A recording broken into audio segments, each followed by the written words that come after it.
Voici le récit de l'histoire de la paracha Korah. Il était une fois dans le désert après la sortie des Hébreux d'Égypte, un homme nommé Korah. Il était un membre influent de la tribu de Lévi et avait une position de prestige parmi le peuple. Cependant, Korah commença à nourrir des sentiments d'envie et de jalousie envers Moshe et Aaron, les dirigeants désignés par Dieu. Korah s'associa à Dathan et Abiram, deux individus qui étaient déjà des ennemis de Moshe. Ensemble, ils complotèrent contre Moshe et Aaron, contestant leur autorité et leur rôle de prêtrise. Korah était convaincu qu'il était tout aussi digne et qualifié pour servir en tant que prêtre.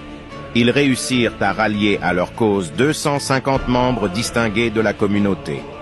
Ils se réunirent devant le tabernacle avec des encensoirs remplis du kétoret, l'encens consacré. Ils espéraient ainsi prouver leur propre sainteté et revendiquer la prêtrise pour eux-mêmes. Cependant, Dieu ne tarda pas à intervenir pour rétablir l'ordre. La terre s'ouvrit soudainement et engloutit Korah, Dathan, Abiram et tous les mutins qui les avaient rejoints. En même temps, un feu divin se déclara et consuma tous ceux qui avaient osé offrir l'encens sans y être autorisés. Malgré ces châtiments terribles, le peuple d'Israël continua de murmurer et de remettre en question l'autorité de Moshe et Aaron. Dieu décida alors d'infliger une plaie à la communauté en signe de sa colère. Aaron, en tant que grand prêtre, intervint rapidement pour arrêter la propagation de la plaie. Il offrit le kétoret devant l'arche de l'Alliance, implorant la clémence de Dieu. Sa prière fut exaucée et la plaie cessa. La kétoret était un mélange spécial constitué de 11 herbes et épices dont les ingrédients précis et la préparation avaient été commandés à Moshe par Dieu.